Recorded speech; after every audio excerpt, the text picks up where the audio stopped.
आज आपण पाहणार आहोत इयत्ता चौथी बालभारतीमधील पाठ दुसरा बोलणारी नदी या पाठाचा स्वाध्याय. प्रश्न पहिला, एका वाक्यात उत्तरे लिहा. लीलाला कसली हौस होती? उत्तर, लीलाला खोड्या करण्याची हौस होती. लीलाला काय खायचे होते?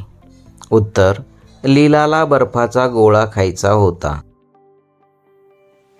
प्रश्न तिसरा, नदीबाई कोणाकोणापेक्षा मोठी होती?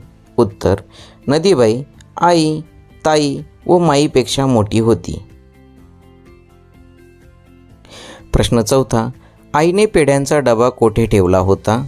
उत्तर, आईने शिंकाळ्यावरच्या बुट्टीत पेढ्यांचा डबा ठेवला होता.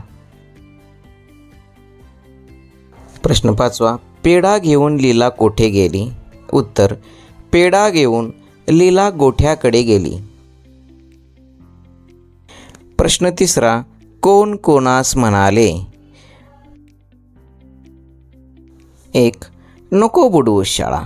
उत्तर, असे लीलाची आई लीलाला म्हणाली. दोन, काय खाऊ आणलास? उत्तर, असे लीला भोला मामाला म्हणाली. तीन, तू बदामी पेढे नदीत टाकले? उत्तर, असे आई नीलाला म्हणाली. चार, काय ग लीला, नदी तुझ्याशी बोलते? उत्तर, असे लीलाची आजी म्हणजेच माई लीलाला म्हणाली. पाच, आता ही काय म्हशीला बोलायला लावणार की काय? उत्तर, असे आजी म्हणजेच माई स्वतःशीच म्हणाली. प्रश्न चौथा, खालील शब्दांचे अनेक वचन करा. डबा, डबे. बैल, बैल.